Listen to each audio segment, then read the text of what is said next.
Hey guys, how's it going? This is your host Trillionaire, and today we're discussing whether or not the following statement is true or false. All right, interesting topic today.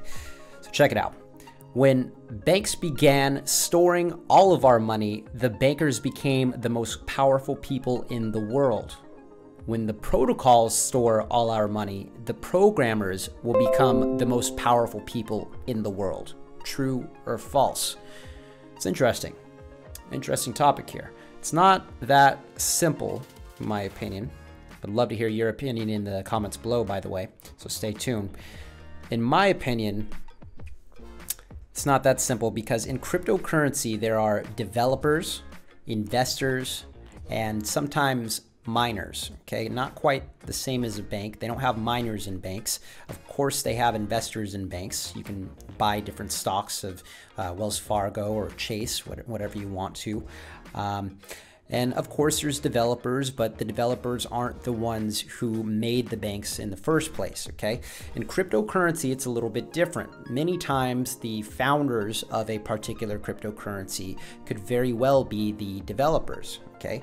Many times, it can be investors. Many times, it's a conglomerate of the two. And sometimes, it's the miners that have the majority of control, okay? Examples of that would be Bitcoin. Currently, the miners have the majority of control. They can decide what does or doesn't fly with them and go that route. Now, I say that, but even that is a contentious issue when it comes to cryptocurrency because some say that Blockstream has the majority of control over Bitcoin because they are the gatekeepers, so to speak, of Bitcoin's development, their core code.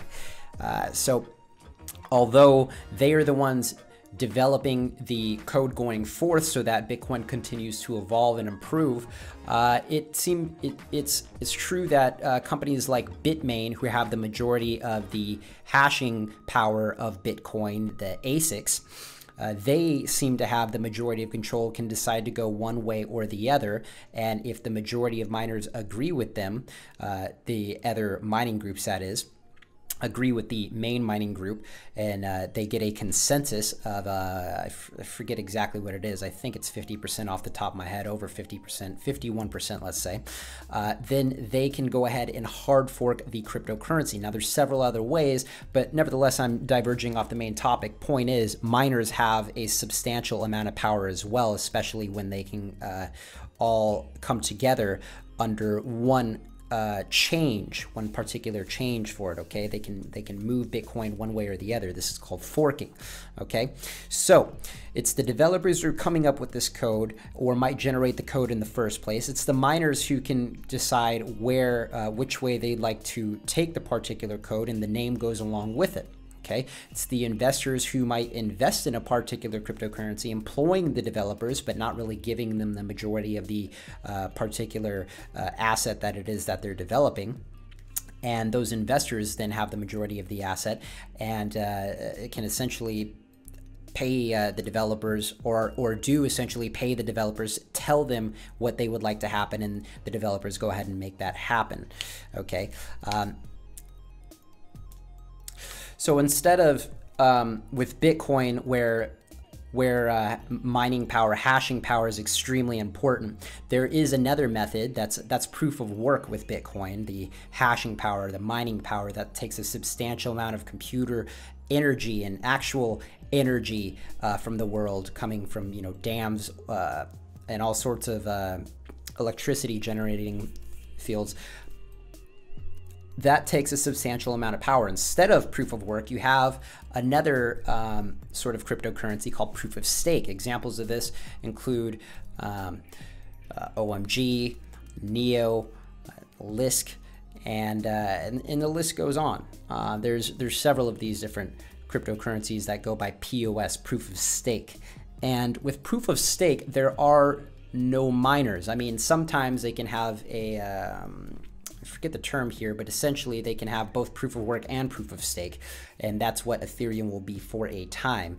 There are cryptos that are straight up proof of stake. And with proof of stake, the token holders actually generate more tokens simply for having their tokens in a wallet staked.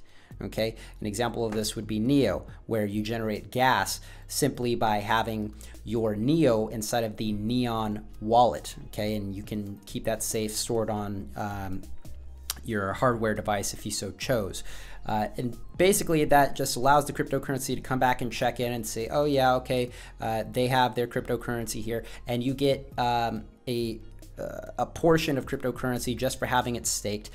If you have a majority of these tokens in certain cryptocurrencies, now you have the power to influence what happens on happens to the cryptocurrency. You can decide if something is good for it or not good for it. Some of these cryptocurrencies allow you to do it directly, such as NAV.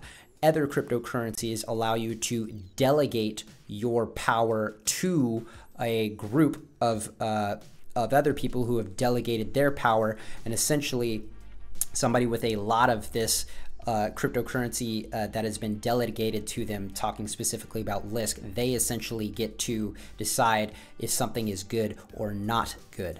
Okay, very interesting, very interesting. In that particular case, it would seem that the investors, okay, the people who actually hold the cryptocurrency, they have the majority of power, especially if they hold a lot of it, okay? In the sense that if there is a cryptocurrency where one person owns the majority of the cryptocurrency, then they clearly have more power than the developers, because the developers won't actually be able to get anything passed without that person saying yes to it, okay? So depending on the cryptocurrency it's going to decide whether the developers, the investors, or the miners have the majority of power. So I think it's a little bit too simple to say, wrapping this up, that when the protocols store all our money, the programmers will become the most powerful people in the world. In some circumstances, I'd say absolutely yes, and others I'd say absolutely not. I don't know. Maybe there's a point of this argument that I'm missing. Perhaps you guys can shed some light on this. Give me your opinion in the comment section below. I'd love to hear it. And I'll be back again with another video with you guys very soon. Thanks so much for joining me. This has been your host, Trillionaire. Peace.